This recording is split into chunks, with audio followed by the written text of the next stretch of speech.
올해 11월로 예정된 우리나라의 세계 국채지수 WGBI 윅비 편입이 내년 4월로 5달 늦춰졌습니다. 자세한 내용 취재기자 연결해 알아봅니다. 전민정 기자, 이 세계 국채지수 편입 왜 연기된 건지 그 배경부터 설명해 주시죠.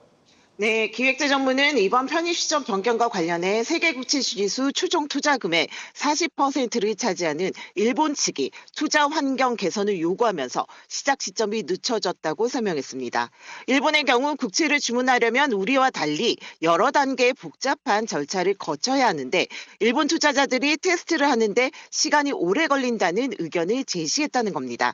하지만 과거 세계국채지수에 편입된 국가 중 중국만 편입 시작부터 완료까지 걸리는 기간이 1년에서 3년으로 바뀐 전례가 있을 뿐 편입 시작 시점이 미뤄진 적은 없었는데요.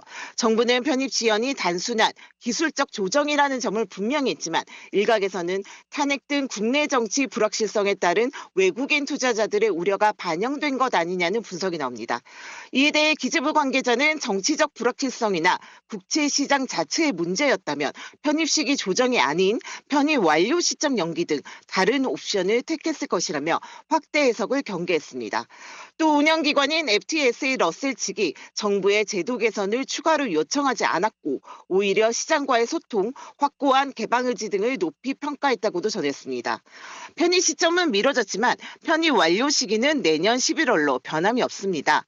다만 편입 시작 시점이 변경되면서 분기가 아닌 매달 단계적으로 편입 비중을 높여 계획된 시점에 편입을 마무리하게 됩니다. 네, 오늘 시장이 이 세계 국채지수 편입 연기 소식에 어떻게 반응할 것인가가 관건일 텐데요. 일단 자금 조달 비용이 줄어들어서 국채 금리가 내려가고 달러화가 우리 시장에 더 들어오면서 고환율 기조가 누그러질 수 있다는 앞서 우리 정부가 얘기했었던 편입 기대 효과 일단 늦어질 수 있다고 봐야겠죠. 네, 그렇습니다. 세계 국채지수 윅비는 글로벌 투자자들이 주로 추종하는 세계 3대 채권 지수로 꼽히는데요. 한국 채권이 윅비에서 차지하는 비중은 2.2% 수준으로 윅비 추종 자금이 약 2조 5천억 달러에 이르는 점을 감안하면 최소 560억 달러, 80조 원 이상의 해외 자금이 우리 국채 시장에 들어오게 되는 겁니다. 이렇게 대규모 채권 자금이 유입되면 자금 순유입분만큼 국고채 발행 부담이 줄어 국채 조달 금리가 낮아질 것이란 기대가 큰데요.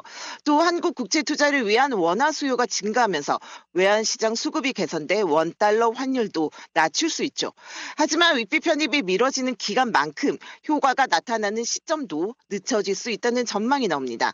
특히 최근 대내외 불확실성에 외국인 자금 이탈이 심해지며 원달러 환율이 급등하고 있는데요.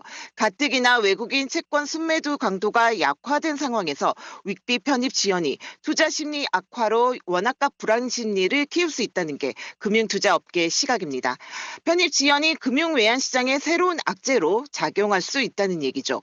올해 역대 최대 규모의 국고채 발행을 앞두고 있는 가운데 추가 경정 예산 편성 추진을 공식화한 정부도 난감해졌는데요. 2년째 계속된 대규모 세수펑크 여파에 추경을 편성하려면 적자성 국채 발행이 불가피하기 때문입니다. 따라서 올해까지 정부는 대규모 국채 발행과 이에 따른 국고채 금리 상승에 대한 부담을 계속 안고 가야 할 것으로 보입니다. 지금까지 정부 세종청사에서 전해드렸습니다.